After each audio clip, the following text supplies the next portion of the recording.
The capital had been silent for 16 days. In Seraphine's analytical framework, which Kael had come to understand as reliable, this was the third longest preparatory silence she had documented in 3 years of capital watching. The longest had preceded the arrest of Commissioner Arden's deputy in year 10. The second had preceded the Noble Council's extraordinary session on frontier security in year 11. The current silence would precede something larger than either of those. They're deciding between two options, she said. She had the capital correspondence spread across the study's main table in the specific arrangement she used when she was working across multiple threads simultaneously, geographic in one axis, institutional in the other, temporal in a third, that required visualizing the arrangement in a space the table didn't quite have. She managed it anyway. Either they act on the formal legal structure, the commission case, the Wartime Advisory Council, and try to delegitimize both before the Noble Council reconvenes. Or they move outside the formal structure entirely. Kael was at the secondary table with the Northern Front reports. The Ironmark main body had been resupplying for 5 weeks. The flanking contingent at the pass had reorganized. The battle picture was reassembling in the patient way of a professional army that had been inconvenienced rather than broken. He said, "What does moving outside the formal structure look like?" She said, "It looks like the hero." He looked up from the reports. She said, "The Church of Light has been in discussion with the King's Court since the week after Ashenvale. I have 3 independent sources placing the Church's senior northern liaison at the Palace Annex on consecutive days. The discussion would be about terms of deployment." She paused. Deploying the hero to the Northern Front serves 3 purposes simultaneously.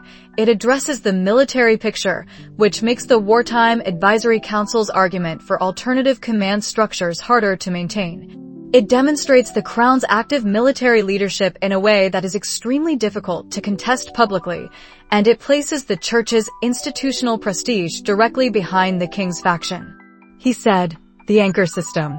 She knew about the anchor in the broad sense. He had told her what the Void Echo had detected when he encountered Damien at the Academy's spring assessment 4 years ago. Not a complete picture then. A wrongness. A structure in Damien's core that had no organic explanation. She said, "Can you assess its current state?" He said, "Not at this distance. I'd need proximity." She was quiet for a moment. Then, "The dispatch will come today or tomorrow." It came the same evening. The formal announcement went through official channels, Noble Council circular, Royal Army command chain, and a Church of Light statement drafted with unusual precision. Kael read all 3 versions. The Noble Council circular described the deployment in the language of Crown prerogative, the King's authority to direct the hero's service in conditions of military necessity. Legally uncontestable. The Church statement framed it as the Light's call to protect the kingdom in its hour of need. Both were accurate and both were constructed to make any objection to the deployment appear to be an objection to the kingdom's defense. The third version, the Royal Army Command Chain Notification, was what he read most carefully. It described the deployment's operational structure, Damien Cross, under Church of Light liaison guidance, attached to the Northern Regional Command as a special operations asset. The Church of Light liaison named First Administrator Solon. He wrote the name in the private document. He cross-referenced it against the order network map he had been building from the Bahrain intelligence, the commission case documentation, and Veth's first document packet from the Koval channel. Solon did not appear in any of the 3 sources, which meant either Solon was not order-affiliated, or Solon had been placed in his position recently enough that his name hadn't surfaced in the existing documentation. He wrote, Solon. New. Or clean. Determine which. He sent a letter to Torrens' capital correspondent that evening, using the specific framing that meant institutional research, public record, non-urgent. The battle reports from the Northern Front changed within 4 days of Damien's arrival. He had been tracking the Northern Front through Halvar's dispatches, which Halvar sent on a 3-day cycle now, a rhythm they had established during the Ashenvale preparation and maintained afterward. The dispatches had been describing the Ironmark main body's reassembly, the supply lines restored, the forward positions reoccupied, the flanking contingent beginning to coordinate with the main body's new advance planning. The dispatch 4 days after Damien's documented arrival was different in character. Halvar wrote, "The special asset resolved the Coldwater Valley position this morning. The engagement lasted approximately 40 minutes. The Iron Mark forward element, an estimated 3,000 fighters, withdrew in less coherent order than we anticipated.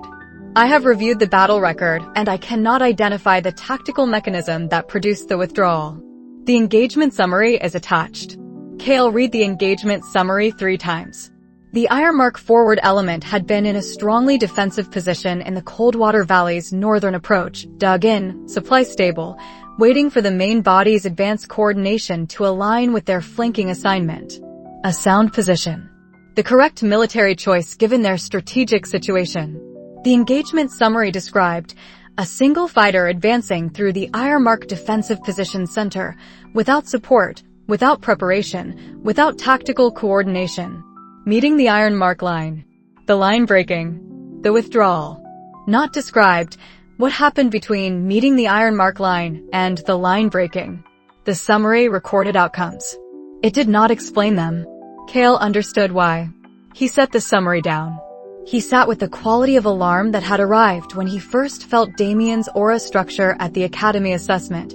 The same quality, older now, carrying more weight because he knew more about what it meant. He did not write in the private document.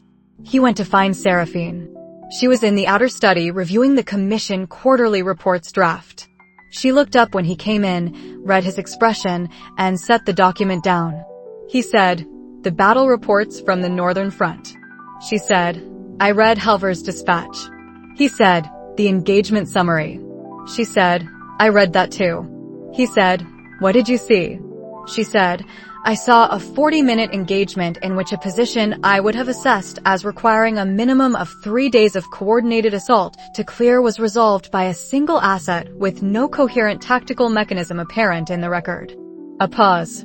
"I also saw a dispatch from a military man who has 30 years of experience writing accurate assessments and who chose not to speculate on the mechanism." He said, "Halvar knows something is wrong and doesn't have a framework for what it is." She said, "Yes." He said, "The anchor system." He said it flatly, as a statement. Real-time direction from the church liaison. Solon is directing Damien's positioning in the field. Not generally, specifically. The anchor allows direct intervention at the command level. She was quiet for a moment. Then, "You need proximity to confirm." He said, "Yes." She said, "The Iron Mark main body will be ready for a coordinated push within 3 to 4 weeks. Halvar will want a command coordination meeting before that engagement. The Crown will send Damien's church liaison to any such meeting. That gives you proximity." He said, "Yes." She looked at him. She said, "What are you going to do with the confirmation?" He said, "Understand first.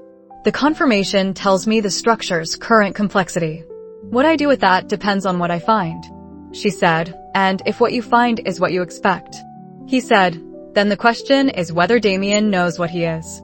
And whether it matters that he doesn't." She looked at him for a long moment. She said, "It matters." He said, "Yes." He knew it did. He had known since the Academy. The specific wrongness of Damien's aura had not been the wrongness of a weapon. It had been the wrongness of a person who had been made into one.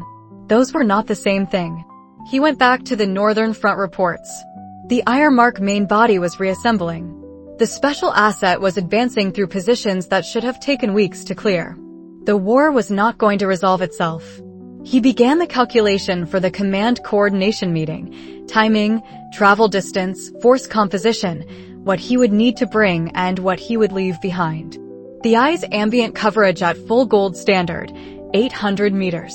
For void echo detection of aura structure at range, closer. Within 50 meters.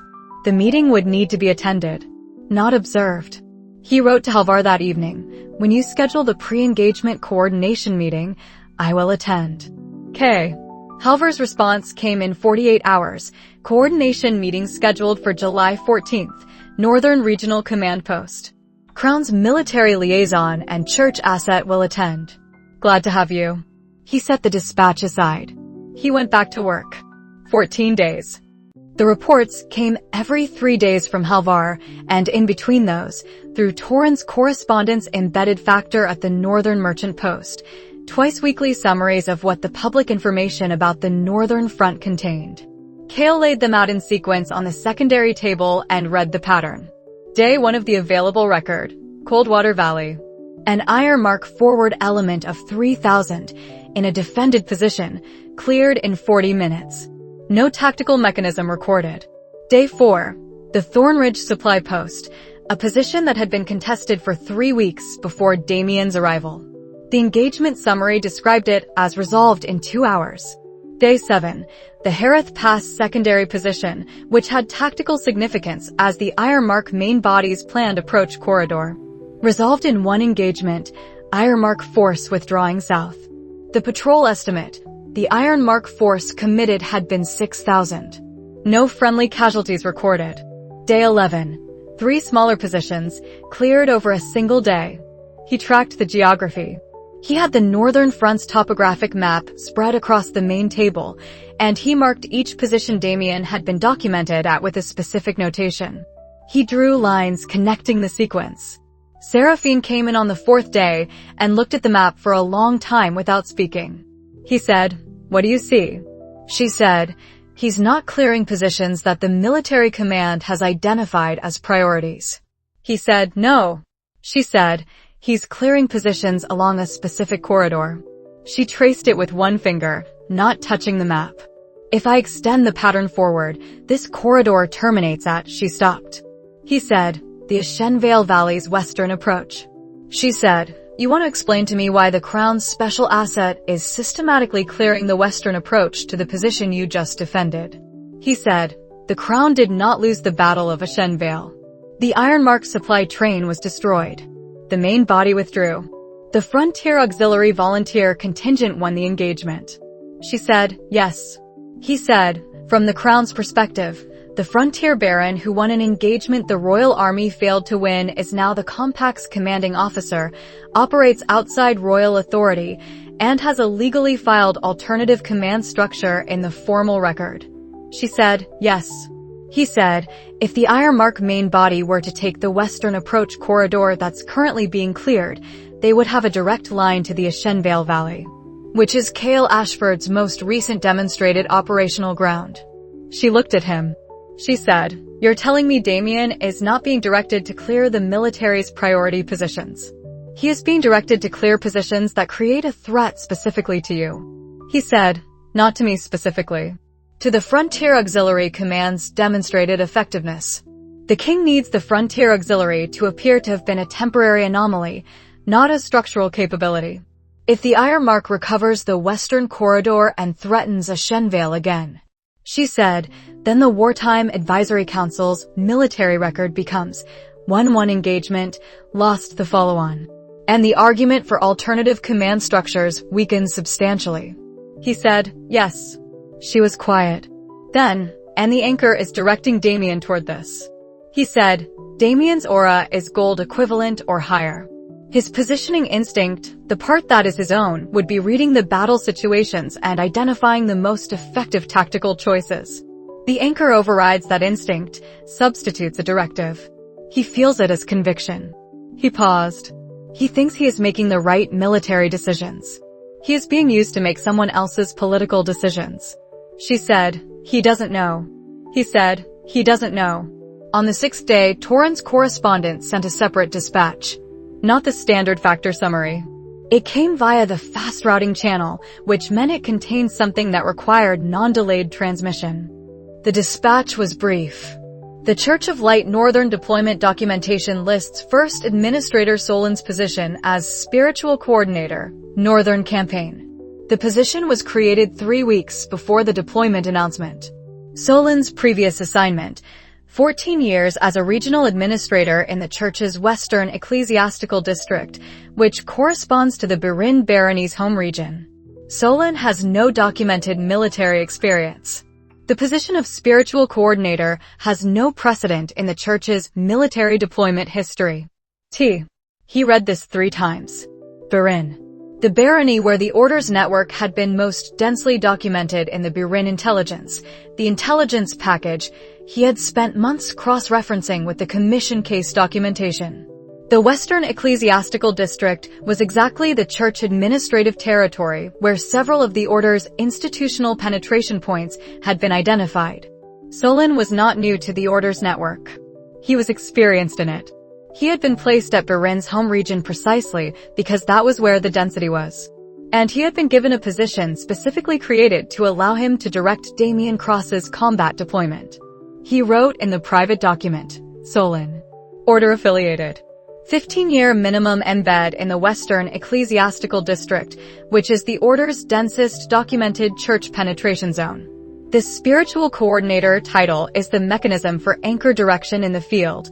The church's documentation provides institutional cover for what is functionally a command position over Damien's positioning. He wrote, 2 masters, church institution, Solon's cover, and order directive, Solon's actual function.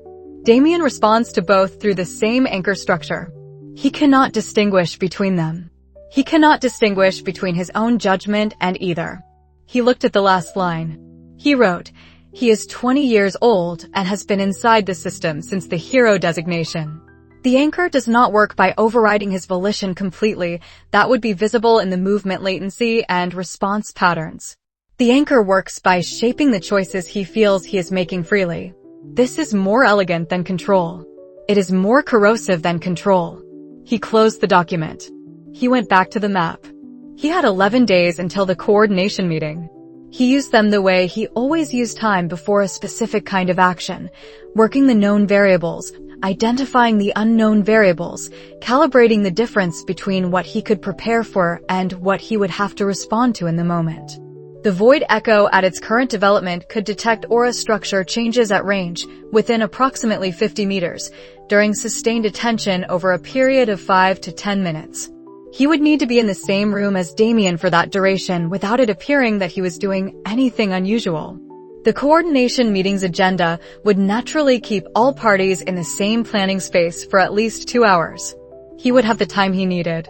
Seraphine reviewed the battle reports again on the 9th day and came to find him in the outer workroom. She said, the Iron Mark main body's advance pattern has changed. He had seen it. The main body's advance planning, visible in Halvar's dispatches as a secondary intelligence thread, had shifted alignment. The earlier plan had been a direct push through the Ashenvale Valley, the same vector as before the supply train loss. The current pattern, readable in the force disposition updates, was working around the western corridor that Damien had been clearing. She said, he's coordinating with them. He said, Solon is coordinating the Iron Mark's advance timing with Damien's corridor clearing. The 2 operations are synchronized. He paused. The Crown is using the Church's asset to shape the battlefield against the Frontier Auxiliaries' demonstrated ground. And the Iron Mark is moving in coordination because the Crown's objective and the Iron Mark's objective happened to align this week. She said, the King is coordinating with the enemy. He said, the King is coordinating with the entity that the Order is also coordinating with, which means the Order is the common point. She sat down at the secondary table. She looked at the map for a long time. She said, at the coordination meeting. He said, yes. She said, what do you tell Halvar? He said, I tell him what I can demonstrate. Not the anchor, not yet. I tell him the battle pattern analysis. Damien's cleared positions don't align with the Northern Command's priority assessment. The Iron Mark's advance vector has changed to use the cleared corridor. The synchronization pattern is visible in the timing. She said, and if Halvar asks who coordinated the synchronization, he said, I'll show him the map and let him reach his own conclusion. She said, he'll reach the right conclusion. He said, yes. She said, and then you'll confirm the anchor. He said, and then I'll know what I'm actually dealing with. She looked at him. She said, be careful. He said, yes. She said, I mean it. He said, I know you do. He folded the map along its existing crease lines. He set it beside the stack of Halvar's dispatches in the order he had organized them. Outside, the evening was settling over the frontier. The eye's ambient held the barony in its coverage, and everything in the southern approaches was quiet in the way it had been quiet for more than 90 days, a solid quiet, not a temporary one. 11 days. He went back to work. The Northern Regional Command Post in July had the quality of a place that has been lived in under pressure for a long time. The buildings well maintained because functional discipline required it, but the ground around them worn to a specific texture by years of heavy foot traffic, and the arrangement of the interior spaces reflecting the organic development of a working military installation rather than any original architectural intention. Kael arrived with Gareth and 4 compact coordinators on the morning of the 14th. Halvar met them at the exterior gate the same way he had the first time, looking at Kael with the expression of someone who had processed the information. Frontier Baron, 17 years old, diamond equivalent capability in the field, and arrived at a position of cautious respect. He said, "The Crown's liaison arrives at midday." Kael said, "Good." He did not say what he was going to do during the midday session. First Administrator Solon arrived at the Northern Command Post at midday with 2 Church of Light attendants and Damien Cross. Kael had not seen Damien in person since the Academy's spring assessment 4 years ago. The physical change was significant.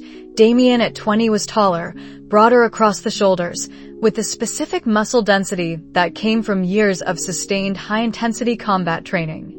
His aura, even at ambient rest, was present in a way that filled the room, the specific warmth of light magic combined with something else, something that didn't quite integrate, that sat at the edge of the light's warmth, like a second voice in the wrong key. The coordination meeting opened with Halvar running the Northern Front's current picture, the Ironmark main body's advanced timeline, the battle position assessments, the supply line status. It was a thorough, professionally organized military briefing. Kael attended to it as a secondary attention while his primary attention was already extending. The void echo worked like a directed sensitivity, not the eye's spatial awareness, but something quieter, tuned to the specific frequency of magical architecture rather than physical presence. He had been developing it since the Academy assessment, building its range and resolution through 9 years of practice. At its current development, 50-meter range, approximately 15 minutes of sustained resolution before the effort required stepping back from it. He was 12 meters from Damien, well within range. He began. The anchor's outer layer was the Church of Light Blessing, a light magic structure that had been built into Damien's core years ago, probably when he was first designated. It was, in its way, impressive architecture, clean lines, well integrated, designed for permanence. The kind of magical construction that required significant expertise and planning. It wrapped around Damien's natural gold aura signature the way a trellis wraps around a vine, not constraining it, supporting it, amplifying it, shaping the growth. This was the official explanation. The hero blessing. The Church's gift. Kael had known at the Academy assessment that it was something else, even if he hadn't been able to fully articulate what. Now, with 9 more years of void echo development, he could see the detail he hadn't been able to resolve before. The blessing's amplification was real. But the integration between the blessing and Damien's natural core was incomplete in a specific way, a designed incompleteness, not an accident. There were channels in the blessing's architecture that ran toward the amplification connection, but terminated slightly short of completing it. Like locks waiting for keys. The keys were in the second layer. He felt it the way you feel a second door behind the first one. Not immediately obvious, not hidden, but present once you were close enough and looking for the right thing. The second layer was not light magic. It was darker in quality, more compressed, built in a completely different architectural language from the blessing it sat against.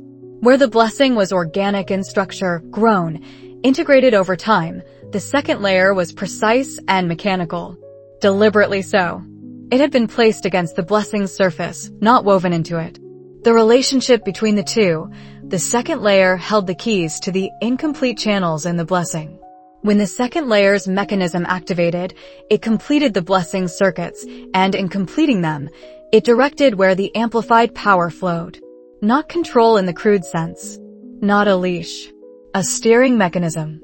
Damien's power, genuinely his, amplified by the blessing, genuinely the Church's.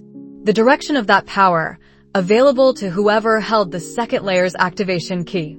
Kael resolved the second layer's signature as carefully as he could. The architecture was different from anything he had encountered, not demon, not standard human magical construction, something older or more specialized. He had seen this signature once before. In the Birin intelligence's deepest documentation layer, a partial schema of an anchor seal. Not complete. A fragment. He had noted it as a theoretical construct rather than demonstrated technology. It was not theoretical. He let the void echo resolution complete. He filed what he had. He brought his attention back to the meeting. Halvar was presenting the advanced timeline analysis. Solon was listening with the professional attention of someone who was genuinely following the briefing rather than performing attention. His two attendants were quiet. Damien was following the briefing with the expression of someone trying hard to understand military logistics. He was not, Kael assessed, naturally suited to the strategic planning level. He was suited to the action level, to the moment of engagement, the immediate physical problem. The coordination meeting was creating visible discomfort in someone who preferred to do rather than plan. This was consistent with an anchor system that worked by directing the moment of action rather than the process of deliberation. Damien at the planning table was in a space where the anchor's mechanism was less operative. He was genuinely just a young man trying to follow a logistics briefing. The moment came midway through the session when Halvar turned the presentation over to discussion of tactical priorities for the main body's anticipated push. Solon offered an assessment.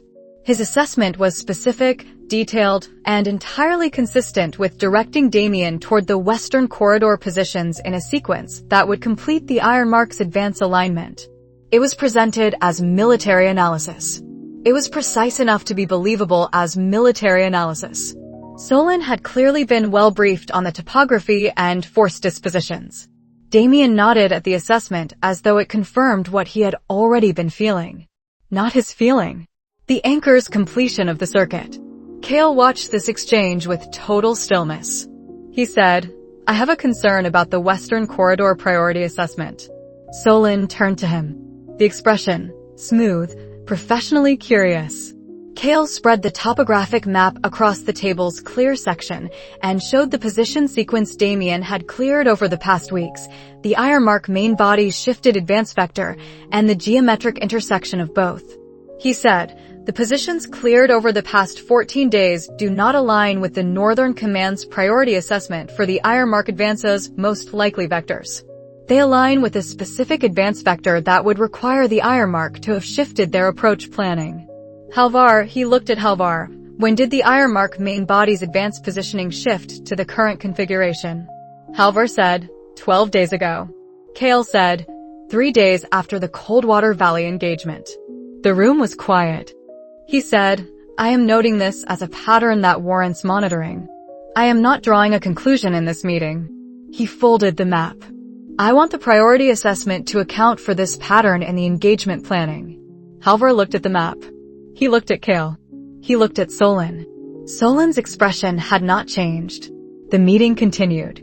Gareth found Kael on the road back to the secondary staging ground that evening, the two of them riding ahead of the compact coordinators by enough distance that conversation was private. Gareth said, "You found what you were looking for." He said, "Yes." Gareth said, "And?" He said, 2 layers. The church's blessing is real. The control mechanism is layered against it. Whoever holds the second layer's key directs where the blessing's amplification goes. Damien cannot feel the difference between his own judgment and the anchor's direction. Gareth rode for a while without speaking. Then, the young man. He said, "Yes." Gareth said, "He doesn't know." He said, "No." They rode. Gareth said, "What do you do with it?" He said, "I understand what it is first. The second layer is a specific magical architecture I've seen once before in the Birin documentation. I need to confirm that connection before I know what I'm dealing with fully." Gareth said, "And if the connection is what you think?" He said, "Then the anchor's key is held by the order, not the church. Solon is the interface." But Solon is following instructions from a layer above the church's institutional structure. Gareth said, "And the young man is between 3 layers of people using him." He said, "Yes." Gareth said nothing further. He looked at the road. The northern evening had the quality of a long summer day ending, the light going gold in the passes, the specific temperature drop that came with the mountain's shadow. The eye ran its 800-meter ambient and found everything in its expected configuration. No immediate threat. The Iron Mark main body was still in its resupply configuration. The battle was 7 to 10 days away. He would need to think carefully about how to address Damien's positioning in that battle without revealing what he knew about the anchor. And he would need to get back to the frontier first. He would need to tell Seraphine. There was more to understand before there was something to do. But understanding was, in this case, more than he had had before the coordination meeting, and he had learned to take accurate understanding as a kind of progress even when it didn't immediately translate to action. He filed the Void Echo's findings carefully in the space behind his attention that functioned as working memory, and began the calculation for the engagement. 7 to 10 days. He went back to work. The Iron Mark main body's push came 8 days after the coordination meeting, on a Thursday morning when the weather was clear and the valley's orientation put the early sun in the eastern engagement's eyes for the first 3 hours. He had noted this in the battle preparation and planned around it. The Iron Mark force was 28,000, the main body's full strength, resupplied, reorganized, commanded by a genuine Imperial Marshal who had replaced the near-diamond gold commander after Ashenvale. The new commander's name, from Halvor's intelligence, Marshal Vors. A different kind of professional than the one Kael had faced in May. Slower to commit, less willing to take the dramatic gesture, methodical in the specific way of someone who had survived 30 years of professional military service, by always accounting for what he didn't know. The engagement plan had a defensive geometry built around 3 positions, Kael's compact force holding the valley's southern approach, Halvor's regional command in a flank anchor position, Brennan's cavalry in a secondary flanking reserve. Damien was theoretically a 4th element. His positioning, as Kael had expected, would be unpredictable. The civilian element was the complication no one had planned for. 2 settlements in the Ashenvale Valley's western reach had not completed their evacuation when the advanced scout reports confirmed the Iron Mark push was imminent. The evacuation column, approximately 1,400 civilians, heavy with the elderly and families with small children, was 4 hours behind where it needed to be on the secondary road south. The battle could not wait 4 hours. He ran the Sovereign's eye at full 800-meter ambient from the ridge command position and watched the engagement open. Marshal Vors's approach was careful.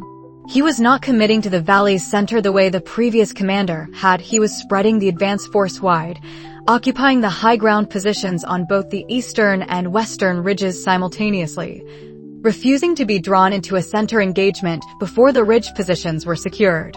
This was the correct tactical approach for a force that had seen what the eye could do at Ashenvale. Vors had read that engagement.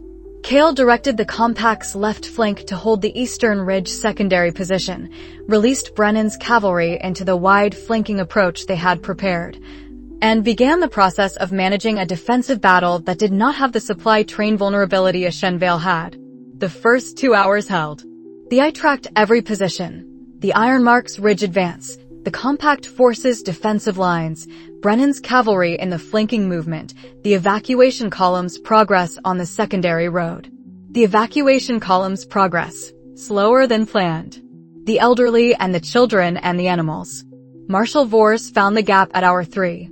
Not the eastern ridge, he was careful there, knowing the eye would be watching. The gap was in the valley's western middle position, where the compact's militia unit was spread thinner than ideal because Kael had committed their reserve to the ridge hold. A gap of approximately 300 meters between the militia's western extent and the valley wall.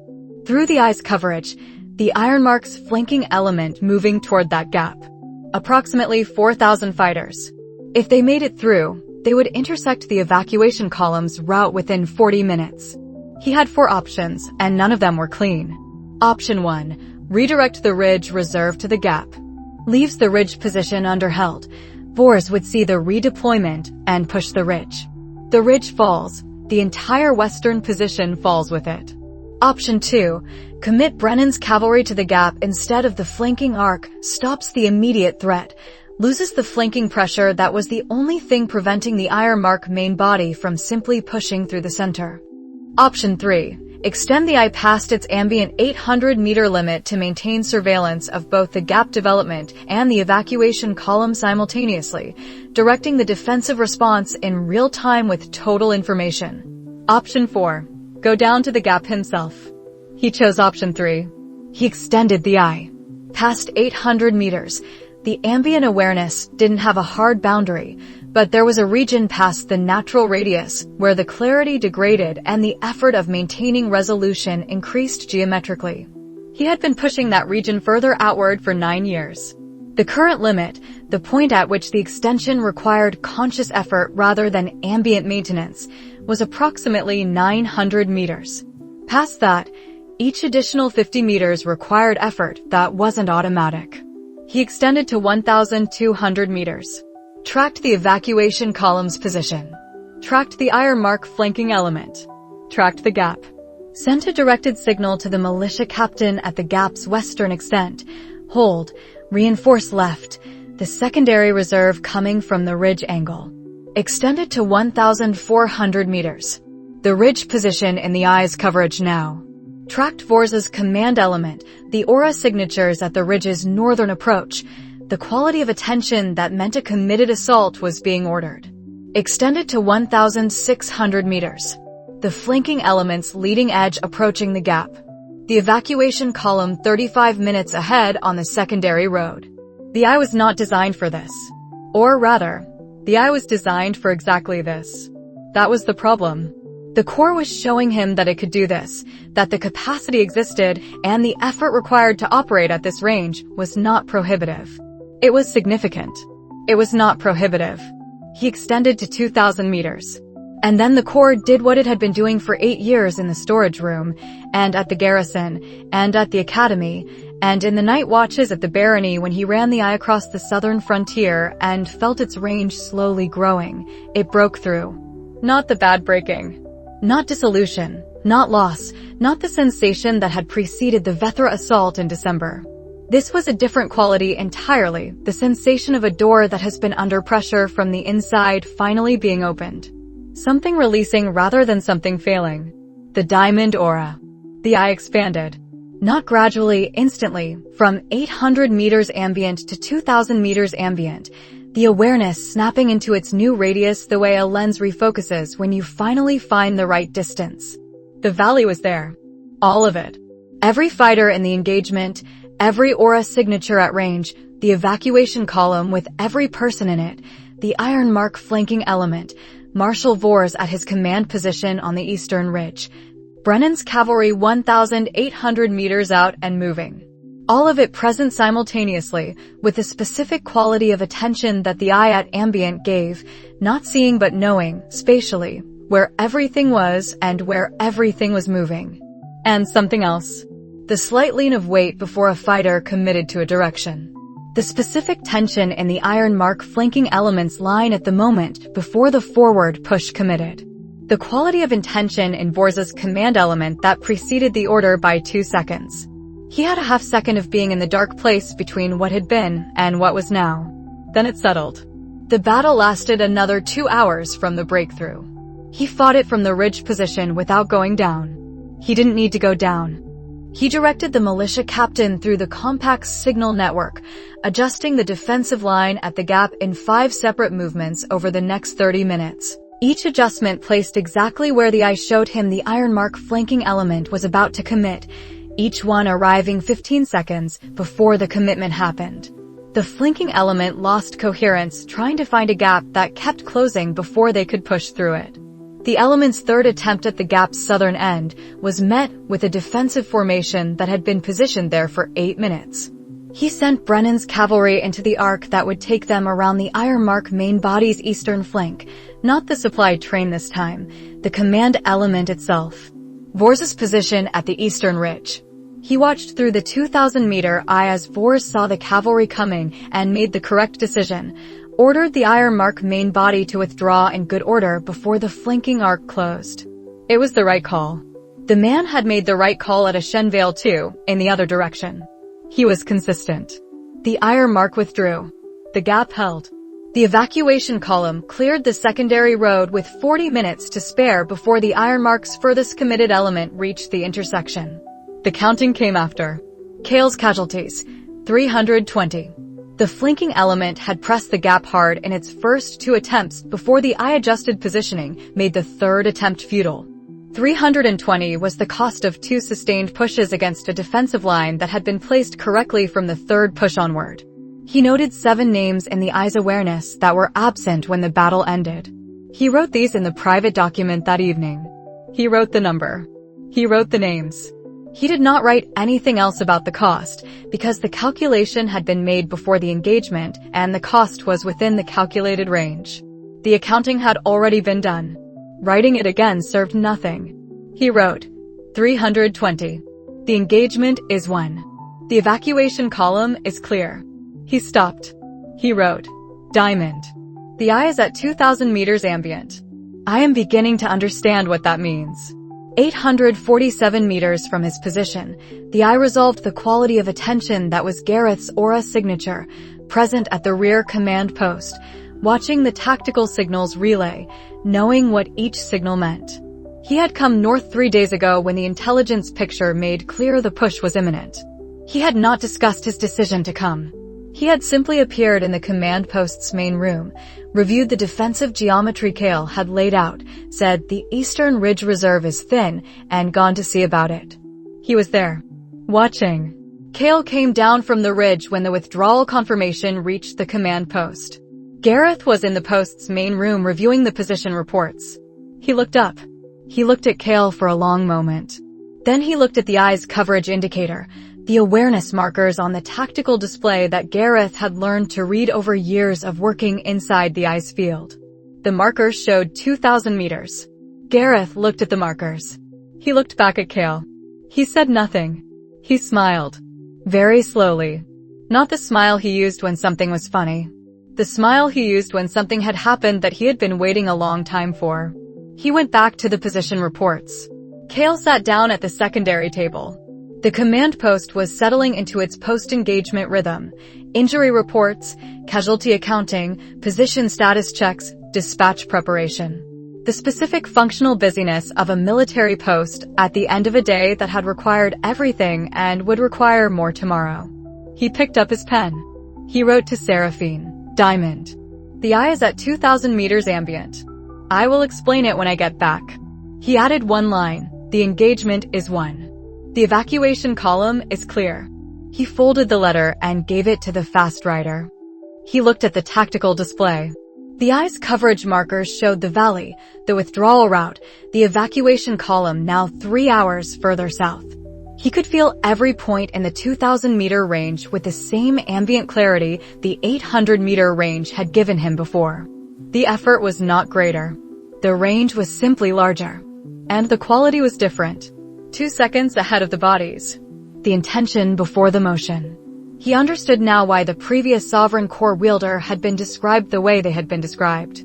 Not metaphor. Literal operational mechanism. Perceive the state of everything about to happen. Respond from that perception. The engagement is already resolved before the engagement begins, because you are already where the engagement is going. He filed this carefully.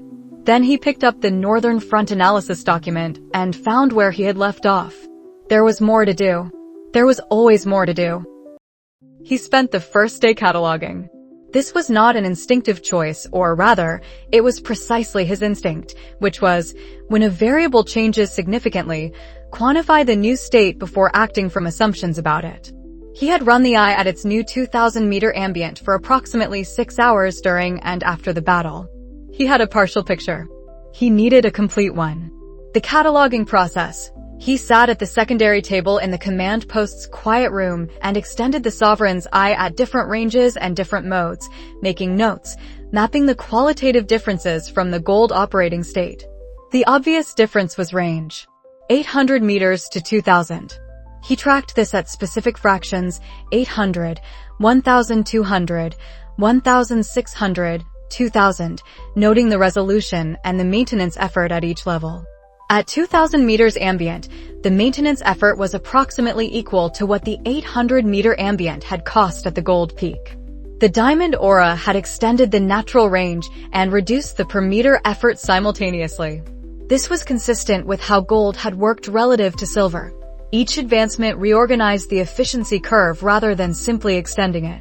The less obvious difference was harder to quantify, but it was real. He wrote in the private document, "At gold, the eye detects position and movement. Spatial presence. Where things are and where they go." He wrote, "At diamond, the eye detects something earlier than movement. The lean before the step. The weight shift before the turn. The intake of breath that precedes a specific kind of decision." He crossed this out and tried again. "At gold, I knew where the flanking element was and tracked it moving toward the gap. I responded to the movement. At diamond, I knew the flanking element was going to commit to the gap before the element itself had fully committed. The movement was visible in the eye approximately 2 seconds before the bodies executed it." He stopped. He wrote, "This is not prediction. Prediction requires inference from incomplete data.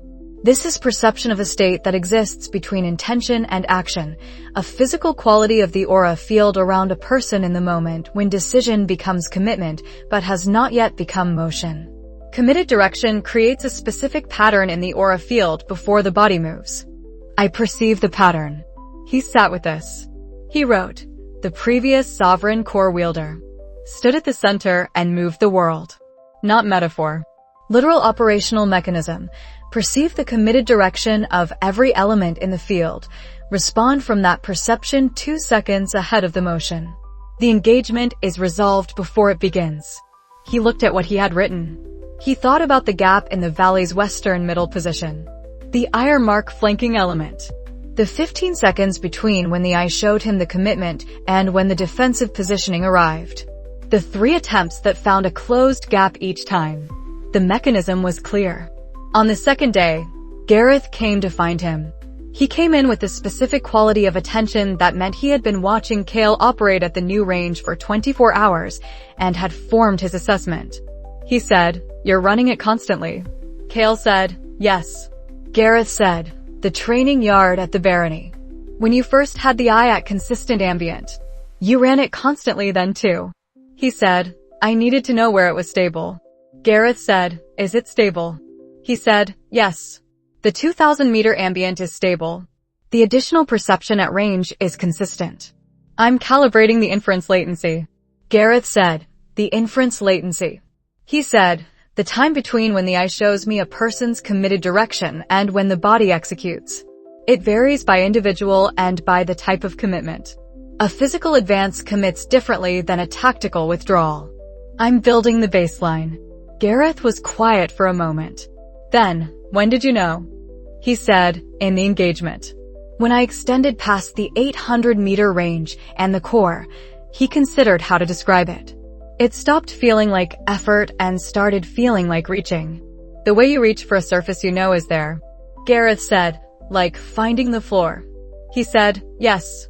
Gareth said, "I've seen one other diamond in my life. Not a combat diamond, a healer at the academy before certain faculty appointments changed. She described it the same way." He said, "What did she say it was like afterward?"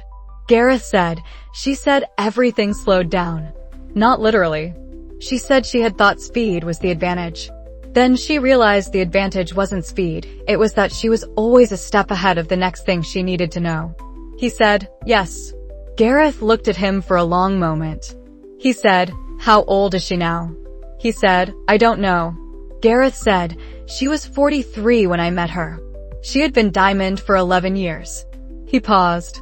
"The youngest she knew of at Diamond was 26. He said nothing. Gareth said, "You're 17. He said, "Yes." Gareth said, "Right." He turned to go. He stopped. He said, without looking back, "Good." He went back to the training yard. Seraphine arrived on the 3rd day. He had told her he would be back within a week, and she had come north instead. He felt her travel group enter the eye's 2,000-meter range 2 hours before she arrived at the command post. 6 riders, moving at the pace of someone who was not in a hurry but was not waiting either. He had the spatial intent perception now. He knew, as her group entered the range, the quality of attention in her posture, The forward orientation, the specific stillness of someone whose body was already at the destination before the horse finished traveling. It was not dramatically different from how she had always carried herself. The diamond awareness simply made it visible as a physical quality rather than an inference. He met her at the gate. She looked at him. She looked at the command post's tactical display through the open door, which showed the eye's current coverage markers. She said, 2,000 meters. He said, yes. She dismounted. She handed the reins to the stable hand without looking. She said, tell me what changed. He told her. Not the full catalog, she didn't need every technical note. He told her the range, the efficiency shift, and the spatial intent perception. He described the intent perception specifically, the 2-second window, the qualities that distinguished committed direction from undecided possibility, the difference between physical action and the anticipation of it. She listened without interrupting. When he finished, she said, the coordination meeting with Forza's replacement. He said, the Ironmark ceasefire request came through yesterday. The Northern Front is closing. She said, then the next engagement is internal. He said, yes. She said, at 2,000 meters with 2-second advanced perception of physical commitment, how does the political picture change? He said, the eye doesn't give advanced perception of political commitment. Only physical. He paused. But the practical intelligence advantage of being able to monitor any face-to-face meeting within 2,000 meters and know when anyone in the meeting is about to act physically, that changes the security picture for meetings significantly. She said, the Noble Council reconvening. He said, among other things. She looked at him for a moment. She said, you're more settled. He said, I'm more calibrated. She said, there's a difference. He said, yes. Settled implies I'm done. I'm not done. I understand the current operating state more precisely than I did 3 days ago. She said, that's what I meant. She looked at the command post. We should go inside. I have 3 things from the commission case and 2 from the Capital Network. He said, yes. They went inside. That evening, after the briefing session, after Gareth had gone to his quarters and the command post had settled into its night routine, he sat at the secondary table and read through the private documents' recent entries. The range calibration notes. The intent perception baseline. The battle assessment. I am beginning to understand what that means. He looked at this last line for a while. He wrote below it, what it means. The battle is already known before it begins. I am not responding to events. I am present at the event's origin and the event's resolution simultaneously. The 2-second window between intention and motion is enough if you know what to do with it. He stopped. He wrote, I am 17. I have been building toward this for 8 years. The storage room was the beginning of the process. This is not the end of it. There are more things to understand. But this is a meaningful point in the process. He did not write anything more sentimental than that. He closed the document. Outside, the eye ran its 2,000-meter ambient across the command post and the valley and the northern evening, and everything in its range was exactly where it was, leaning exactly where it was about to go. He went to sleep. He allowed himself one evening. This was not a statement he made aloud. It was a decision he made while walking back from the command post's tactical room after the Ironmark ceasefire was formalized, the last official act of the Northern Campaign, signed by Halvar and the Ironmark Marshal Representative, witnessed by 2 Noble Council members the King's Court had sent and who had arrived too late to influence the outcome and had been reduced to observing it. The Northern Front was closed. He walked back to the secondary building, the quiet one he had been using as private working space, and made a fire in the small hearth.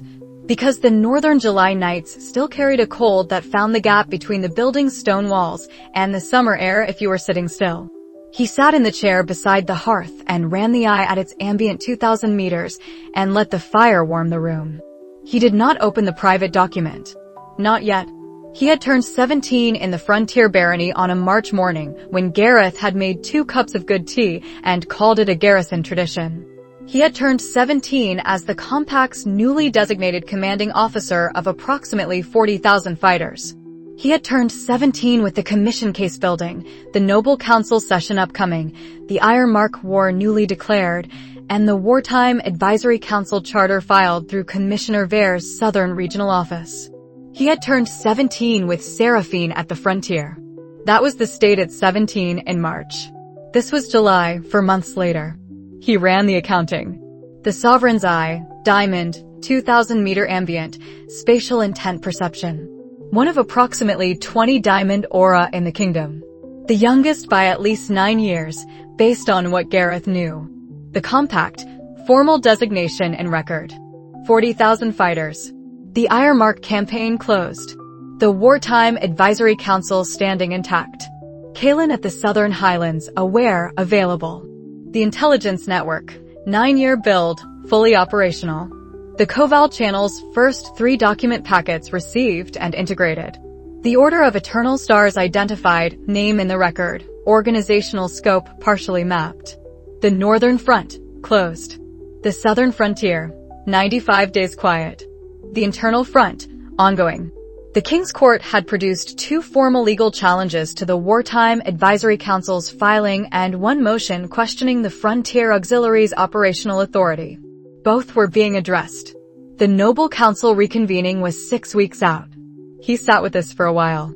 The storage room behind the Ashford Barony Manor had been a functional storage room for the manor's maintenance supplies, which were no longer needed in the quantities they once had been because the manor's complement of staff had reduced over the years of the barony's financial decline. The room was available not by deliberate allocation, but by the specific generosity of neglect. He had found it at 8. He had started using it at 9. The floor was stone. The single window was high and north-facing, which gave good light in the morning and nothing in the afternoon. There was no heating. In winter the cold came through the stone floor before the air, and he had learned to practice the aura circulation exercises standing up rather than sitting, because sitting on cold stone for extended periods produced a bone chill that persisted into the next day. The aura circulation exercises had produced nothing visible for the first 8 months. The core was declared defective. The expected result was nothing. He was practicing them anyway because the standard assumption was wrong and he knew it, even at 9, without being able to fully articulate why. Something was there. It was simply very quiet. Month 9, the first warmth. Not dramatic. Not a breakthrough. A warmth, faint, in the region behind the sternum where the core was supposed to be. Present for 3 minutes during a focused circulation run, and then not present when he broke focus. Present again the next morning for 4 minutes. He had written in the first private document, a different private document, a child's notebook, long gone, simply, it is there. I was right. The accumulation from that moment to this one was 8 years. The garrison. The academy. The barony. Ashenvale. The Northern Command Post in July with the Ironmark ceasefire signed, and the Eye running its new 2,000-meter ambient across the valley. 8 years of incremental work, none of it dramatic, most of it invisible from the outside, all of it consistent with a theory about what the core was and what it was capable of. The theory had been correct. He did not feel triumph. Triumph was a response to an outcome, and the current state of things was not an outcome. It was a waypoint. The war had not ended, only one front of it. The order had not been dismantled. The succession had not resolved. The commission case was building toward a noble council reconvening that was 6 weeks away, and the reconvening was a step, not an end. What he felt was something quieter than triumph and more durable. The specific quality of a person who has been right about something for a long time and is at a point where the record confirms it. He had been right about the core. He had been right about the network. He had been right about the Southern Frontier's strategic logic and the Ashenvale engagement's feasibility and the Wartime Advisory Council's legal structure and Damien and what the King's preparatory silence meant and 100 other assessments that had shaped the past 8 years of decisions. He had also been wrong about things. The timing of Seraphine's return to the capital. The extent of the Ironmark's managed coordination with the Order. The assumption that the formal legal structure would move faster than it had. Being wrong about those things had not been catastrophic because the structures he had built could absorb error. The network had redundancy. The legal record had multiple reinforcing threads. The military capacity had layers. The structures were in place. He wrote in the private document, I am 17. Diamond. The war's northern front is formally closed. The internal front is the harder problem. The Order of Eternal Stars has been operating for at minimum 130 documented years. I am working with the Compact, the Commission, the Wartime Advisory Council, Kael, and Seraphine. The dismantling will take longer than the war. That is acceptable. The structures to sustain a long operation are in place. He wrote, "The 9-year-old in the storage room understood something that I am only now finding the precise language for. The point was never the power. The power is a tool. The point was always understanding. The core grows through understanding. The Kael documents confirmed this. The Keth scholars knew this. 8 years of practice demonstrated it. What I have been building is not an arsenal. It is comprehension. The understanding generates the capacity." He stopped. He looked at the fire for a while. The eye's ambient 2,000-meter awareness held the northern valley in its constant spatial attention. The command post's night routine moved through the coverage in the expected patterns. Gareth was in the northern building's secondary room. His aura signature carried the specific stillness of someone who had done a full day's work and was finished with it. The Compact coordinators were at their posts. The northern positions were quiet. At the edge of the 2,000-meter range, eastward on the road from the frontier, a small travel group moved with the night pace of riders comfortable in the dark.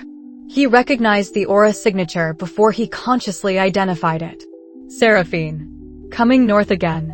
She had gone back to the frontier 2 days ago to handle the Commission quarterly report and the Noble Council correspondence that couldn't wait. She was done with it, apparently. She had decided that the northern command post was where the work was. He let the awareness of her approach sit at the edge of the eye's range, present, moving toward. He stood up from the chair. He went to the working table and opened the document that held the Northern Front's post-ceasefire analysis. 6 weeks to the Noble Council reconvening. The Commission case's current evidential record. The Order's identified network. The gap between what he currently knew and what he needed to know. There was more to do. There was always more to do. The storage room was 8 years and 2,000 kilometers behind him. He was not that 9-year-old anymore. He was the person that 9-year-old had been building toward, without knowing exactly what it was he was building. The accounting was complete. It took one evening. He picked up the pen. He went back to work. The Ironmark ceasefire was formalized in the first week of August. The negotiation had taken 11 days and involved Halvar, 2 Noble Council representatives sent by the King's Court, and an Ironmark Marshal representative who had arrived with a delegation notable for its competence and the specific absence of any order-affiliated church liaisons. Kael had read the ceasefire terms when they came through the Northern Command chain. The terms were reasonable. The Ironmark was withdrawing its advance force to pre-declaration border positions. The Northern Corridor was formally demilitarized pending a permanent settlement agreement. The clause about compensation for military operations was vague enough to be negotiated for years, which meant it would be. The Northern Front was closed. He returned to the Eastern Frontier Barony on August 9th. The intelligence assembly began the following morning. He had been building the components for months. The Barin documentation, the Commission cases growing record, Veth's Kael channel document packets, the church assessment official movement patterns, the capital network's accumulated dispatches, and the thread diagram that connected all of it. He had been maintaining the thread diagram as a mental architecture, updating it as new information arrived. The previous 2 months had added several nodes and several connections.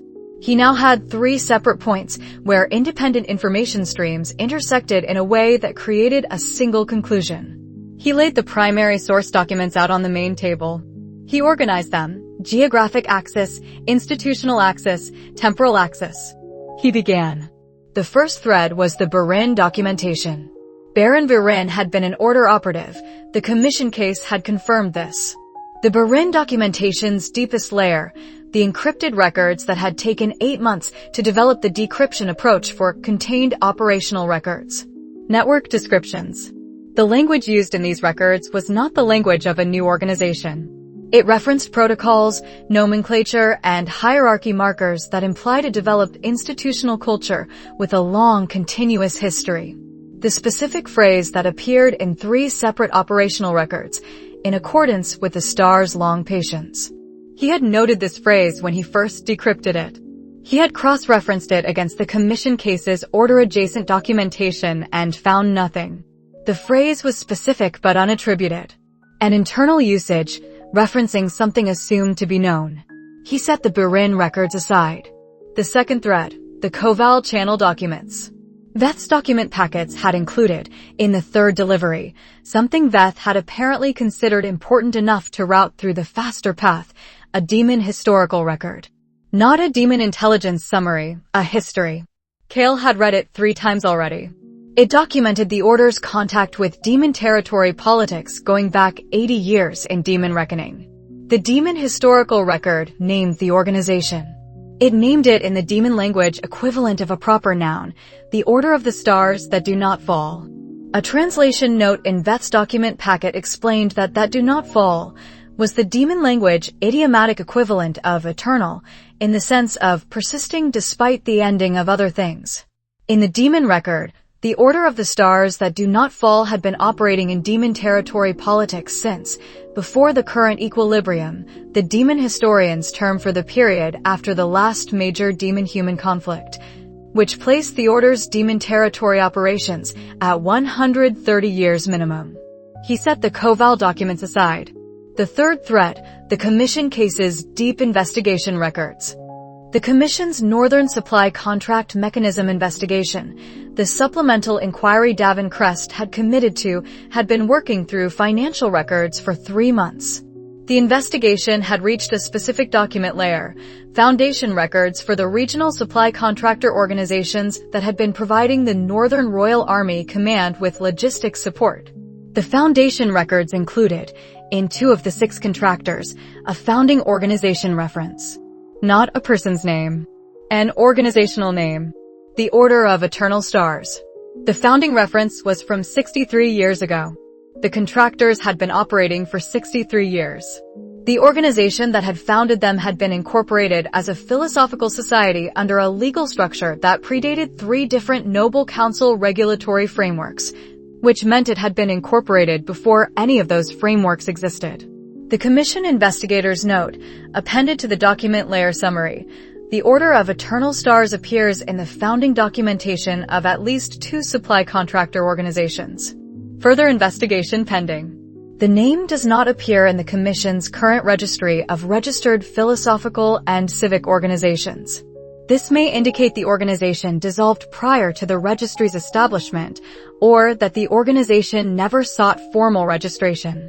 He read this twice. He set all 3 document sets in front of him. In accordance with the star's long patience. The Order of the Stars That Do Not Fall. The Order of Eternal Stars. 3 separate documentation sources. 3 separate organizational contexts, human operative records, demon historical record, commercial foundation documents. 3 separate geographic origins, the Burin Western region, the Demon Territory Southern records, the Northern Supply Contractor networks. A convergence that was not coincidence. 1 organization. 3 variations of the same name. He picked up his pen. He wrote at the top of the new document, the Order of Eternal Stars. He wrote below, documented presence in human operative records, Burin documentation, demon historical records, Kael channel, Veth's third packet, commercial foundation records, commission supplemental inquiry, Crest's commitment. Minimum documented operational span, 130 years, demon record. Minimum documented operational span in Kingdom territory, 63 years, commercial records. Founding records for commercial organizations exist. The organization was functioning as an institutional sponsor 63 years ago. He wrote, this organization predates the current kingdom. The founding charter of Valdris Kingdom is 57 years old. The Order of Eternal Stars was operating in what is now Kingdom territory before the kingdom existed. He stopped. He had known this in the aggregate, in the way that an assumption occupies a position in an analysis before it is confirmed. Seeing it written in the specific form of before the kingdom existed was different from the assumption. He wrote, the current succession crisis is not this organization's founding objective. It is one of many operations over a period that spans multiple generations of human leadership on every side of every conflict I can trace. The people making the current decisions, Solon, the order affiliates in the Noble Council, the church hierarchy contacts, are not the organization's founders. They're its current operators. The founding principle and the founding objective have been in continuous operation since before anyone currently alive was born. Seraphine came to the main study at mid-afternoon. She read the document. She read it again. She sat down across the table. She said, 63 years ago. He said, minimum. The Kael document puts the demon territory operations at 130 years and more. She said, my father was 4 years old when those contractors were incorporated. He said, yes. She said, the people who built the foundation that the current network rests on, they've been dead for decades. He said, the structure has been running itself. Not without human operators. The operators are filling roles in a structure that was built by people who are long gone. She was quiet. Then, the current operations, Solon, the Noble Council affiliates, the church hierarchy, they know the organization's name. Do they know its founding objective? He said, some will. The senior hierarchy will have the continuous record. The operational level, the Barin equivalent positions, will know the current objectives without necessarily knowing the founding rationale. She said, so we can't assume that dismantling the current operations dismantles the founding objective. He said, no. The organization is deeper than the people currently running it. She sat with this. She said, then we need the founding objective. He said, yes. She said, where do you look for that? He said, the document trail. The 63-year commercial records are the youngest layer. There will be older ones. The commission's supplemental inquiry needs to go deeper. He paused. And the Kael channel. Veth's demon historian had access to 130 years of demon-side records. If the founding objective appears anywhere, it will appear in that material. She said, I'll write to Torin's correspondent about extending the commission's supplemental inquiry. The church founding documentation is also relevant. The commission has subpoena authority over organizations that receive public charitable funding. He said, the church receives public funding through the Noble Council's allocation mechanism. She said, yes. I requested the doctrinal archive through the commission's legal process 14 weeks ago. She looked at him. I've been expecting this conversation. He looked at her. She said, the church assessment officials who departed the capital the day of Halvar's dispatch. 3 months ago. I've been tracking their movements through the Torin network. They ended up in 3 different regional offices, which is the administrative pattern for distributed institutional reporting rather than independent travel. The church was already responding to the frontier before Ashenvale. She paused. I have been building toward the church question for 3 years. I simply didn't have the organizational frame to put around it until you found the name. He said, the Order of Eternal Stars. She said, yes. She picked up the pen that was beside the document. Where do you want me to start? He moved the document toward her. She began making notes in the margin, precise, technical, identifying exactly where the evidence was thin and where it required supplemental investigation. Her handwriting was small and efficient and somewhat difficult to read until you had learned its patterns. He had learned its patterns. He went back to the thread diagram. They worked. The goal reconstruction took 4 days. Not because the evidence was insufficient. By August, the evidence was substantial. It was because the evidence pointed to something that his existing analytical frameworks were not well suited to categorize, and he spent 2 of those 4 days identifying the problem with his frameworks before he could address it. The problem: he had been analyzing the Order of Eternal Stars as an organization with goals analogous to the goals he understood organizations to have. Power, resources, institutional influence, territory. These were the operative goals of every major organization he had analyzed over 9 years of intelligence work: the Noble Council's factional blocks, the Ironmark's military command, the Compact's lordships, the Commission's investigative priorities. He had been looking for evidence of what the Order was accumulating. He had not been finding it. He wrote this out explicitly on the 2nd day, because writing it explicitly was the analytical discipline he applied when the intuition was running ahead of the evidence. Power accumulation should produce increasing concentration of resources, expanding institutional control, growing territorial authority, progressive leverage over key decision-makers.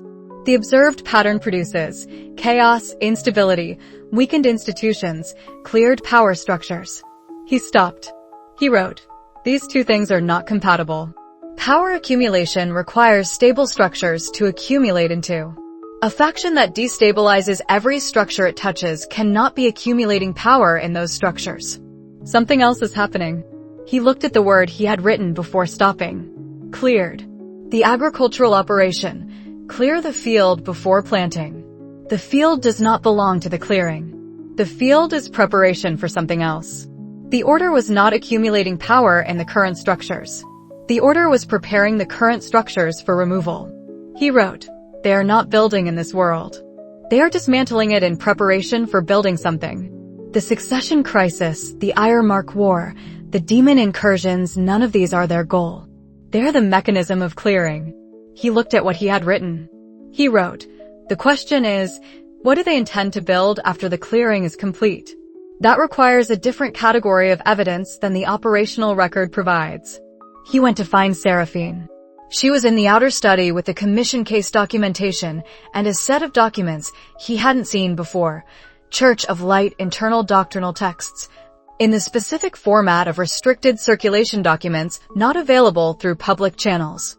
He said, "Where did those come from?"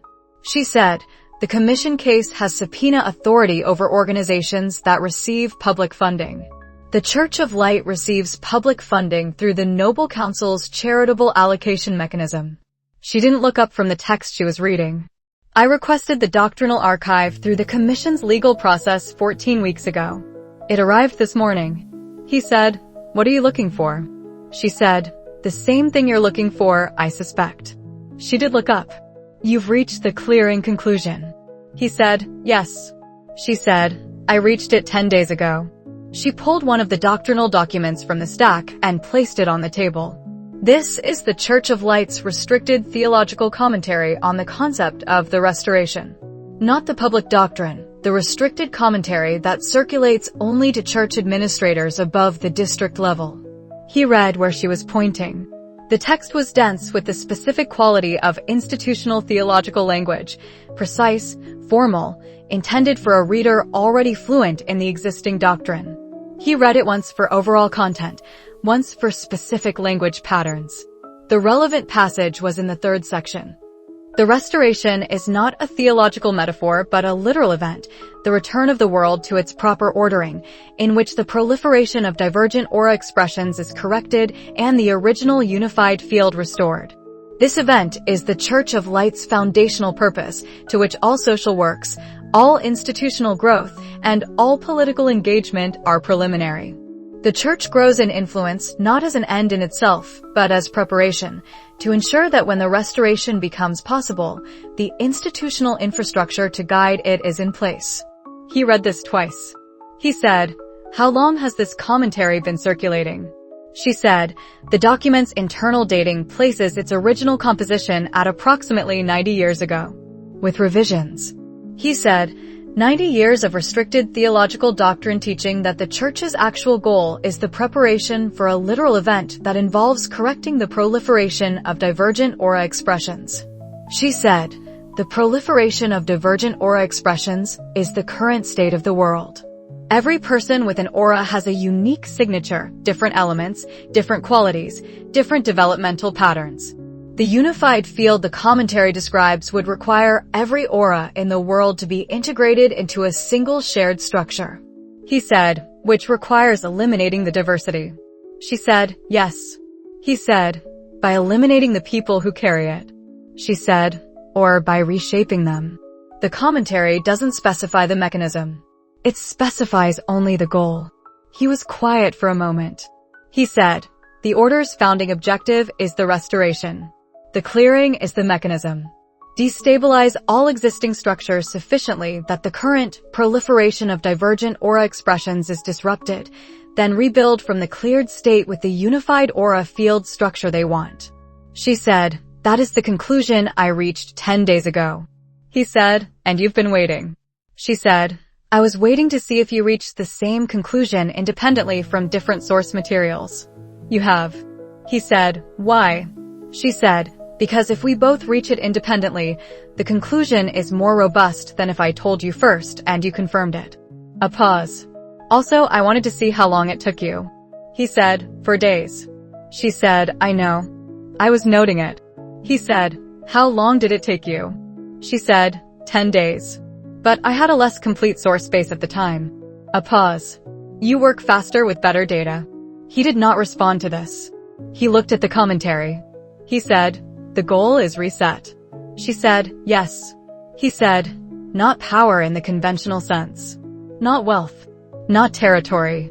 They want to return the world to a previous state by clearing the current one. She said, yes. He said, and the current succession crisis and the Iron Mark War are. She said, one of the current operations. Not the end state. Preparation. He said, then we need to know the mechanism. Not just the goal. The specific mechanism, because the mechanism determines how it can be prevented. She said, yes. She pushed the doctrinal text toward him. Start there. The commentary isn't specific about the mechanism, but it references an older text in the restricted archive. I've requested it. He said, how long? She said, 2 weeks. It's a physical document transfer from the church's central archive, which is now under commission subpoena. The church's legal challenge to the subpoena was filed yesterday. He said, will the challenge succeed? She said, no. The subpoena authority is solid. The challenge will delay delivery by at most 5 days. He said, 3 weeks. She said, yes. In the meantime, she picked up her pen. Tell me what you have on the clearing mechanism's current operational timeline. I have questions about the Northern Supply Contractor Network's relationship to the Ashenvale corridor operation. He pulled his document over. She moved the commentary aside to make room. They worked. It was late when they finished the Northern Supply Contractor analysis. The fire had burned down and neither of them had noticed. Seraphine sat back in her chair.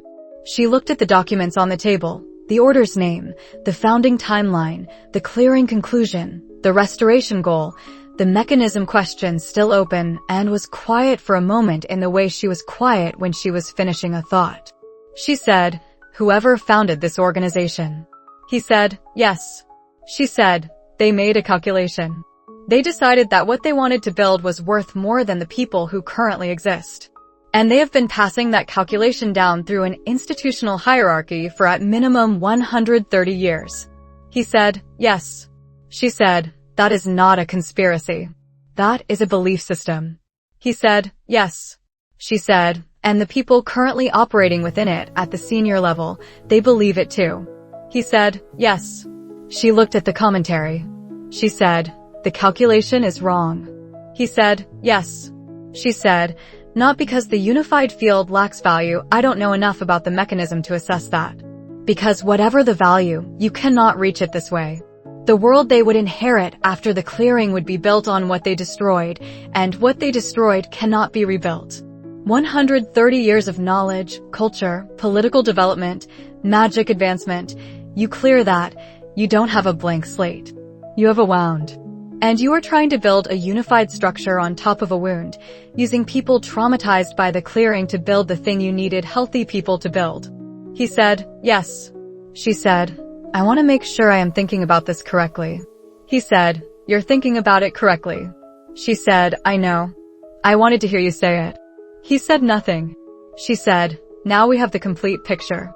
He said, the mechanism question is still open. She said, the frame is complete.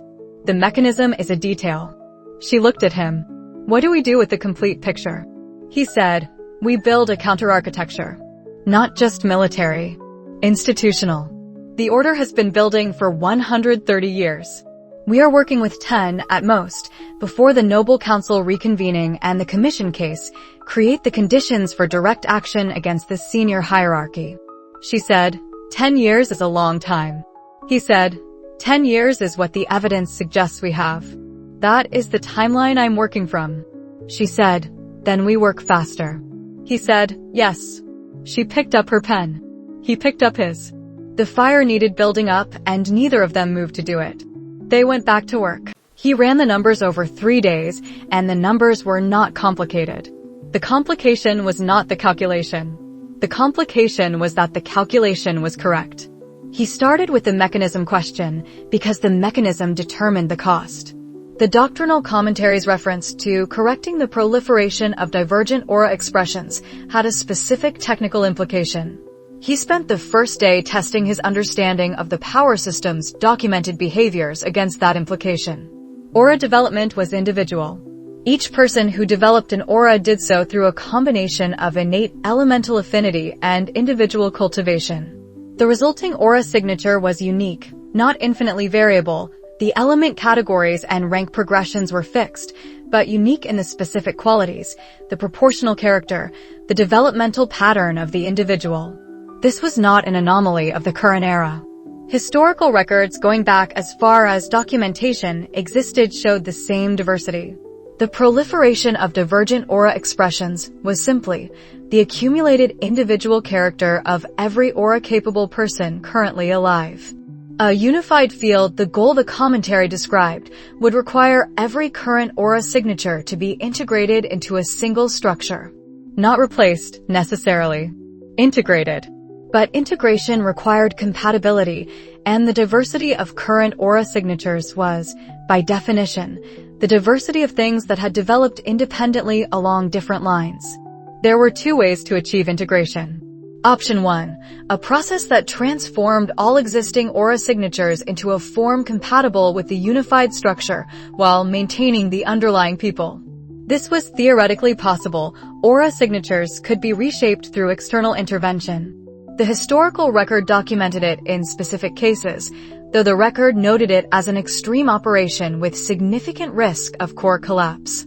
At the scale of every aura-capable person in Baldur's Kingdom alone, perhaps 200,000 people on the low estimate, perhaps 400,000, Option 1 required a reshaped core for each of them. A failed reshaping collapsed the core. A collapsed core was fatal. At a 1 failure rate, Option 1 required thousands of deaths in Baldur's alone. At a 5 failure rate, the rate implied by historical accounts of core reshaping under external pressure, it required 10,000 to 20,000 deaths in Baldur's alone. And Baldur's was 1 kingdom. The continental scope implied by the Order's operational history suggested a much larger field. Option 2, the clearing mechanism the Order was actually using. Create sufficient mass death through war, institutional collapse, and the secondary casualties of infrastructure failure that the remaining population's aura field was sufficiently disrupted to accept external restructuring without the resistance that intact, developed aura signatures created. He ran the estimate for sufficient mass death given what he knew about aura field dynamics. He ran it twice. He sat with a number. He wrote in the private document, the Order's restoration mechanism, under either option, requires a minimum estimate of several million deaths across the continental scope of their operations. He wrote, under the clearing mechanism they are currently running succession crises, war provocation, demon incursion coordination, the deaths would accumulate across 3 categories, combat casualties in multiple kingdoms and the demon territories. Secondary deaths from infrastructure collapse, including famine, displacement, and disease. Tertiary deaths from the power vacuum that follows institutional clearing when there are no functioning structures to manage the aftermath. He wrote, this is not a consequence they are failing to account for. The deaths are the mechanism. The clearing requires the deaths. The Order's founders understood this when they wrote the doctrinal commentary 90 years ago. They have been passing that understanding down through the institutional hierarchy as a theological position. The cost of the restoration is the price of correcting a world that has gone wrong. He stopped. He wrote, they are not evil in the way that makes them understandable. They are not doing this for pleasure or for personal enrichment. The people at the Order's senior level genuinely believe the restoration is necessary and worth the cost. That is the harder problem to address. Simple villainy has personal stakes that can be leveraged. True belief has only logic to argue with, and logic requires the other person to be willing to hear it. He told Seraphine. Not the full document. He gave her the summary first, then the supporting calculation, then the mechanism analysis. He laid it out in the sequence that allowed the conclusion to be reached rather than received. She listened. She read the calculation. She read it again. She set the document down. She said, millions. He said, minimum. The estimate is sensitive to how much credit you give option 1, the reshaping mechanism. If the order has developed a more efficient reshaping technique than the historical record describes, the deaths decrease. But they don't go below the hundreds of thousands, and the continental scope pushes the estimate much higher. She said, they have been running this for 130 years. He said, yes. She said, the founders of this organization made a calculation. They decided that what they wanted to build was worth more than the people who currently exist. And they have been passing that calculation down through the institutional hierarchy for 130 years. He said, yes. She was quiet. He waited. She said, the calculation is wrong. He said, yes. She said, not because the unified field lacks value, I still don't know enough about the restoration's mechanism to assess the value of the outcome they're trying to achieve. Because the instrument is wrong. The world they would inherit after the clearing would be built on what they destroyed. The knowledge, the developed magic systems, the political understanding that comes from centuries of human conflict and resolution. If you clear that, you don't have a clean slate for building the unified structure. You have a world full of traumatized survivors, broken institutions, and centuries of accumulated knowledge gone. The unified field, if it's even achievable, cannot be built from that. He said, yes.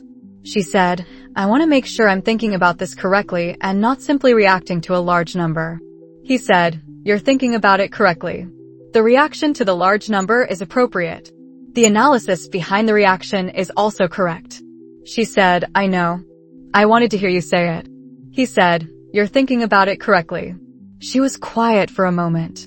Then, what do you do when the people you're opposing are not wrong about the problem, only about the solution? He said, you demonstrate a better solution. She said, the demonstration takes years. He said, the order has been running its solution for 130 years. The demonstration doesn't need to be faster than that. It needs to be more visible. The record we're building, the commission case, the Wartime Advisory Council, the Noble Council reconvening, the Koval Channel. This is the demonstration. A world that managed a three-front war without requiring the clearing mechanism. Institutions that survived the pressure and held.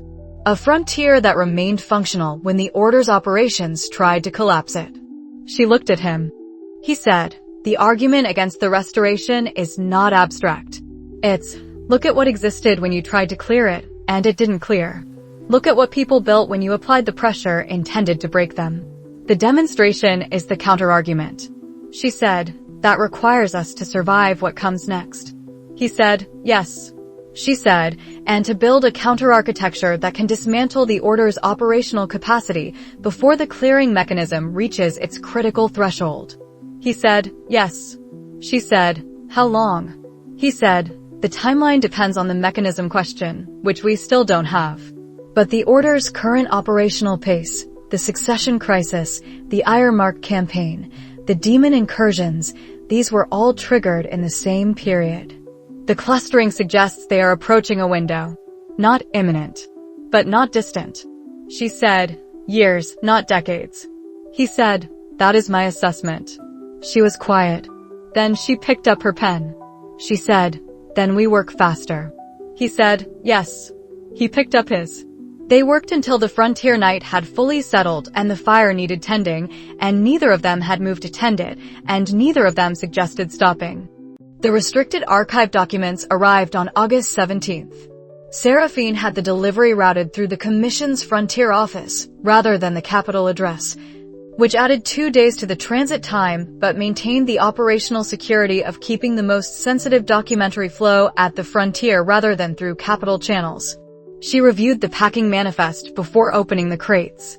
Kael was at the secondary table when she came in with the relevant document, a single text, copied in the Commission scrivener's formal hand, wrapped in the document security sealing that indicated chain of custody integrity. She set it on the table. She said, the original is 78 years old. This is the Commission's certified copy. He said, what is it? She said, The Church of Light's founding charter. A pause. Not the public one. The public founding charter of the Church of Light was a well-known document, available in the Academy's historical library, referenced in Noble Council charitable allocation records, cited in every legal dispute about the Church's institutional authority. It described the Church's mission in the language of public service, healing, education, community, spiritual guidance. The internal founding charter was different. Not dramatically different. Not a villain's document. That would have been less dangerous. It was the same document, for the most part, the same organizational structure, the same service commitments, the same governance language, with 2 additional sections. The first additional section was the theological preamble, 20 pages of systematic theology describing the Church's understanding of the world's aura field, its current state, and its intended future state. The restoration concept, fully articulated here in terms more specific than the doctrinal commentary Seraphine had already shown him. Not metaphor, not aspiration. A technical project requiring specific institutional preparation, expected to occur within a specific generational window. The second additional section was the Operational Governance Clause. It described a senior oversight body, not named in the text, referenced only as the guiding council that held authority over the Church's senior appointments and long-term strategic decisions. The Church's elected hierarchy reported to this council on the matters specified in the Governance Clause. The specified matters were senior appointment approvals, large-scale doctrinal policy, and the preparation timeline. He read both sections. Then he read them again. He said, "The guiding council is the order." She said, "That's what the evidence supports." He said, "The Church of Light was founded by the order." She said, "Founded with the order's oversight built into the governance structure." The Church is not the order. But the Church has never, in its institutional history, operated without the order's guiding council authority over its senior appointments. He said, 78 years. She said, yes. He said, which means the Church's extraordinary institutional growth over the past 78 years, every hospital, every school, every famine relief network, every dispute resolution court, all of it was built under the order's guiding council oversight. All of it was part of the preparation. She said, yes. She sat down across from him. And none of it is false. The hospitals are real. The schools are real. The famine relief networks are real. The people who staff them are genuine. They believe in the Church's mission and they are performing it faithfully. He said, the order knew that. She said, the order designed it. She was careful about this. A religious institution that provides genuine, irreplaceable social services cannot be opposed publicly without appearing to oppose the services. The population that relies on those hospitals cannot be asked to support action against the institution that runs them, even if the institution's senior leadership is directing a century-long operation toward mass death. He said, you cannot fight it head-on. She said, no. He said, you fight it surgically. The order's guiding council control is through the senior appointment mechanism. If you can replace the order-affiliated senior appointments with genuinely church-aligned appointments, people who believe in the Church's stated mission and nothing else, you sever the connection without disrupting the services. She said, which requires knowing which senior appointments are order-affiliated. He said, I have partial mapping from the Burin documentation and the commission case records. Probably 60 of the order-affiliated positions identified. She said, 60 is not sufficient. He said, no. You cannot move on 60 and leave 40 unknown. The 40 reconstitutes the network around what you've dismantled. He paused. This is why they designed it this way. Not just for the public opposition problem. The appointment mechanism means that any partial action fails. You have to do it completely or not at all, and doing it completely requires more intelligence than we currently have. She said, how long to complete the mapping? He said, 6 to 8 months, with the Commission's investigative authority and Torrens correspondent network and the Koval channel. The Church's cross-border appointments, the international expansion into the Harith Sultanate and the Ironmark ecclesiastical districts are the weak documentation point. She said, and in the meantime, he said, the order continues operating through its existing appointments and we continue building the record. But we know the structure now. We know the guiding council authority exists, and we know where to find the documentation. The commission case can formally extend to include the church's governance structure. She was quiet. She said, "My father." He waited. She said, 3 years ago. The intelligence chain I traced after his death, the one that showed me the order's network existed before I knew what to call it. One of the nodes in that chain was a church administrator. Regional level. I documented him as an order contact, but I couldn't determine whether the affiliation was organizational or incidental. He said, "Can you locate the documentation?" She said, "I have it." A pause that carried weight. "I've had it for 3 years. I didn't know what it was documentation of." He said, "Now you do." She said, "Yes." She looked at the table. He wasn't incidental. Regional church administrators report to the district hierarchy. The district hierarchy reports to the senior hierarchy. The senior hierarchy reports to the guiding council. A pause. The man connected to my father's death was following institutional instructions. He wasn't acting independently. He said nothing. She said, "I've known for 3 years that the order was involved in my father's death. I didn't know whether the order understood it was killing him or whether he was incidental to an operation aimed at something else." He said, "What was your father investigating at the time?" She said, "He had been examining the church's financial flows in the Eastern Coastal District. He was a noble council member with investigative authority. He had connected 2 church-affiliated supply contractors to a pattern of financial movement that didn't match their stated operations." He said, "The same supply contractors whose foundation records appear in the Commission's supplemental inquiry." She said, "The 63-year-old contractors. Founded by the Order of Eternal Stars." A pause. "He found the same thread we've been pulling for 8 months. He found one end of it. He didn't have the rest, not the Barin documentation, not the Koval channel, not the commission case, not—" She stopped. She looked at the founding charter. "He didn't have you." He said, "We will dismantle the mechanism that made that possible." She said, "I know." She looked at the founding charter for a long moment. Then she looked at him. She said, "The order chose their cover perfectly. The church cannot be opposed wholesale without opposing what the church actually does. It has to be separated, the institution from its senior infiltration. Every public statement about the order has to make that separation visible." He said, "That's the political problem." She said, "That is mine." She said it without performance, the way she said things that were simply true. "You're right about the mechanism and the surgical requirement." Explaining the distinction to the noble council, to the public record, to the people who rely on the church's hospitals, holding the complete context and articulating it at every level simultaneously, that is the political operation. "It's what I do." He said, "Yes." She said, "I've been building toward this problem for 3 years without knowing what it was." He said, "Yes." She picked up the founding charter. She said, "The political campaign against the order's church presence is mine. The intelligence mapping of the remaining 40 of the appointment network is yours." He said, "Yes." She said, "We need to discuss the sequencing. The Noble Council reconvening is in 5 weeks. The commission case extension argument needs to be filed before then." He said, "Yes." She said, "And I want to talk about the public communication strategy. When the evidence is ready to present, how we present it determines whether people understand the distinction between the order and the church's services. That is not a spontaneous conversation. It requires preparation." He said, "Yes." She moved the founding charter to the center of the table.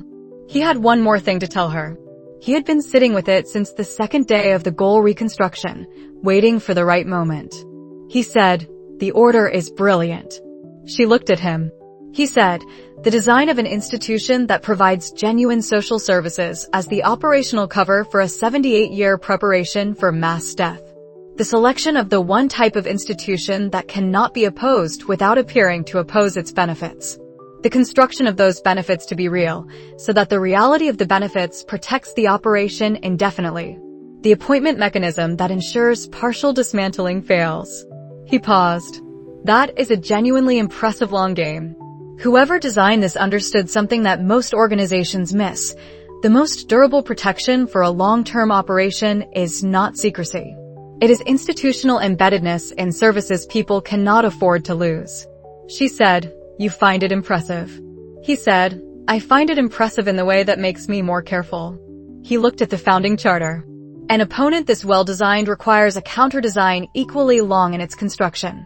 We are working with 9 years of network building against 78 years of institutional penetration. The gap closes only if we understand what we're actually countering. She said, "We understand it now." He said, "We understand the structure and the goal. The mechanism question is still open." She said, 5 weeks to the Noble Council reconvening. We need the mechanism before we can build the complete counter-architecture. But we can start the sequence dismantling without it. He said, "Yes." She picked up her pen. He moved the documents to give her working space. The frontier evening was settling outside, the specific quality of late August at the Eastern Barony, where the summer was still present, but the nights had begun to carry the suggestion of what was coming. The eye held its 2,000-meter ambient across the barony and the approaches, and the quiet southern corridor that had been quiet for more than 100 days. They worked. The Order had been building for 78 years under one name and 130 under another. The counter-architecture would take as long as it took. Neither of them had illusions about that. Neither of them was going to stop.